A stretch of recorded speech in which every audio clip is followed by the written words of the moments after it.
ang matagal na ngayon na vlogger. Alam ko kung gaano ka masaya, lalo sa unang beses na nakita mo si Kuya Lester. Nauwi ka galing Cebu, inisip mo ako para lang sabihin sa akin, meron ka nakitang pogi sa pogi. Halos isang linggo, naging kayo na kayo. Ganun mo siya ka-crush dahil sa loob na isang linggo na yun. Wala kang ibang mukhang bibig, kundi si Kuya Lester. Ako na yung nahihirap sa'yo mayat-maya. Ang tanong mo, Ina, pogi, di ba? Ina, okay lang, di ba? Pogi naman. Gusto mo pang i-confirm ko sa'yo na tama yung nakikita ng mga mata mo? Na kahit noong unang man nyo, hindi mo pa rin ako pinitigilan sa pagtanong na, pogi naman, di ba? Ngayon, tatanungin kita, pogi pa rin ba?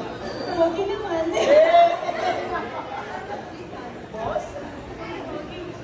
Ayun, ate, proud ako sa'yo dahil alam ko na hindi madali maging isang ate at sinabayan mo pa ng pagiging nanay sa akin.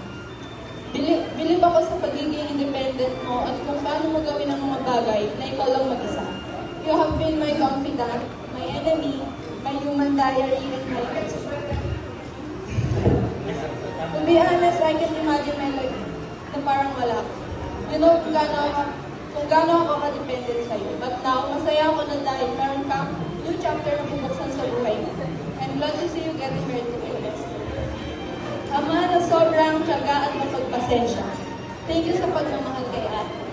Alam ko at alam namin lahat na alagaan mo siya at susuportahan sa lahat ng bagay na gusto niya. Ngayon, congrats dahil sa dami ng pinagdaanan niyo, sa huli, dito pa rin kayo napunta. Masaya ako para sa inyo at mas masaya ako dahil ikaw ay nagkakasama na kapatid ko. May your love continue to grow stronger with each passing day. Here's the lifetime of love and happiness. I love you.